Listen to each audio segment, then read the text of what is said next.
warahmatullahi wabarakatuh.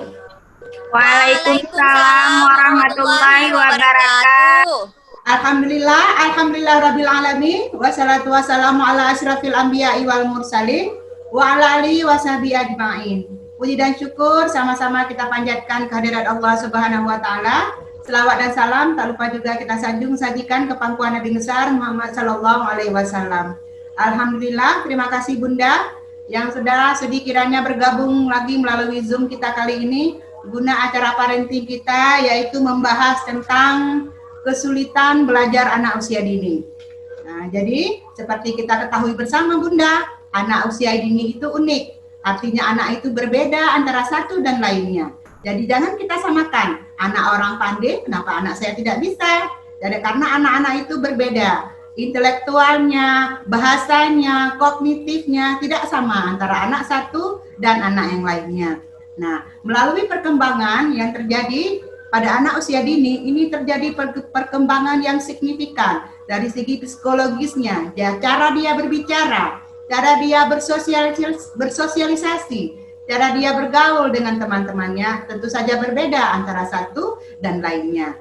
Nah, untuk itu kita harus tahu kenapa sih anak saya seperti ini, perkembangannya lambat, membacanya lambat, berhitungnya lambat. Tentu itu adanya gangguan ataupun hambatan dalam proses perkembangannya. Nah, Bunda sekalian, jadi kita bahas satu persatu apa saja sih kesulitan belajar anak usia dini.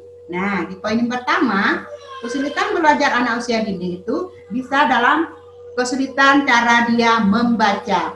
Nah, walaupun di usia TK tidak diajarkan untuk membaca, tapi satu hal kita pun harus mengetahui bahwa membaca di TK itu penting dalam proses membaca permulaan untuk melatih dia berkata-kata, melatih dia berkomunikasi melalui membaca. Jadi anak-anak bisa di sekolah itu belajar membaca mungkin melalui tulisan, Bunda ya. Kita kenalkan dulu abjadnya. A, B, C, D, E, F, G, H, I, J, K, L, M, N. Kita kenalkan dulu huruf-huruf abjadnya. Lalu bisa saja anak itu waktu meniru tulisannya itu lebih besar ataupun terbalik. Nah, bisa huruf B seperti ini. Kalau B perutnya ke depan, anak-anak itu menyebutnya huruf D. Itu banyak sekali kita jumpai Bunda sekalian. Jadi pada tahap membaca ini anak-anak sering terbalik dia dalam pengucapannya dan sering menulis tulisan yang lebih besar nanti ya. Nah, selanjutnya kesulitan membaca yang kedua yaitu kesulitan belajar menulis.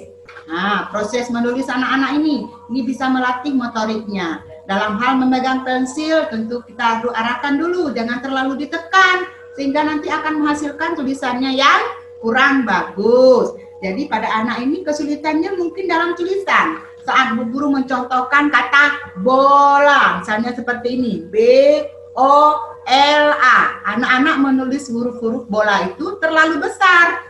Nah, jadi jangan salah. Tulisannya Ibu nggak nampak Bu tulisannya. Seperti ini. Nah, nampak Bu? Bola. Jadi anak-anak menulisnya terlalu besar yang di bawahnya, tidak sama seperti bu guru. Jadi kita pun nggak boleh langsung memvonis anak-anak itu salah. Karena ingat, anak usia dini itu tidak ada yang salah, tidak ada yang tidak bisa. Kita harus selalu memberikan semangat sportif kepada anak-anak supaya lebih semangat lagi untuk belajar. Oke Bunda? Selanjutnya di poin yang ketiga, kesulitan apa ya? Yaitu kesulitan belajar berhitung. Nah, dalam hal berhitung anak-anak juga sulit. Maka kita sebagai orang tua, apalagi kami sebagai pendidik di sekolah, harus mengenalkan dulu huruf-hurufnya, angka-angkanya. Kita kenalkan dulu angka 0 sampai 10.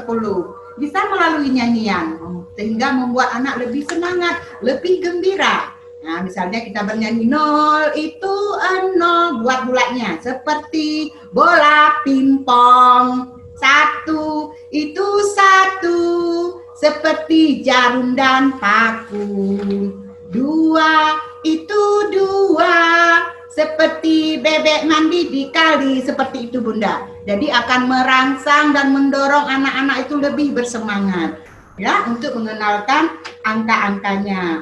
Karena walau kita mengenalkan konsep bilangan pada anak usia dini itu pun harus melalui gambar Bunda. Jadi kita tidak bisa langsung mengatakan ini 10, ini 20. Dia harus melalui gambar, sesuaikan dengan tema. Misalnya kalau tema kita tentang tema binatang, tentang bebek misalnya, kita gambarlah bebeknya 10, angkanya 10. Itu akan memudahkan untuk dia untuk mengingatnya ya.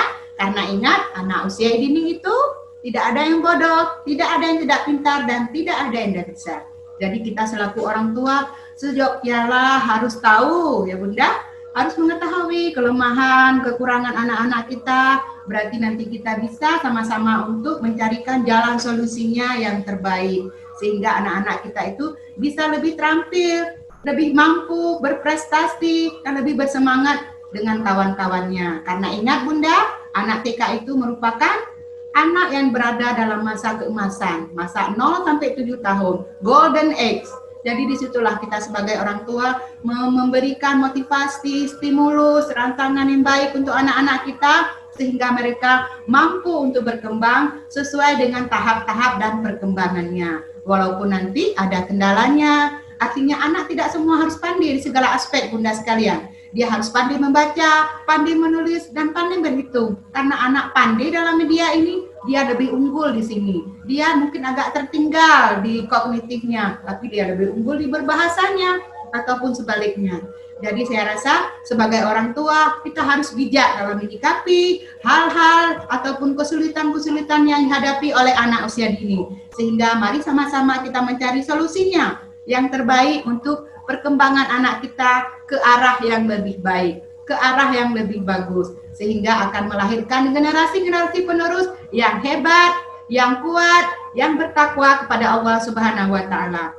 Jadi Bunda sekalian, sekian dulu perjumpaan kita melalui Zoom kali ini. Saya rasa inilah manfaatnya kita untuk saling berkomunikasi ya Bunda, saling sharing, tukar pikiran tentang bagaimana kita menyikapi anak-anak kita, bagaimana caranya menghadapi anak-anak kita yang mengalami kesulitan-kesulitan dalam hal belajar. Jadi terima kasih sekali lagi Bunda atas perhatiannya. Saya pun mengucapkan mohon maaf bila ada kata-kata saya yang kurang berkenan. Akhirnya wabillahi taufiq wal hidayah. Assalamualaikum warahmatullahi wabarakatuh. Waalaikumsalam warahmatullahi wabarakatuh.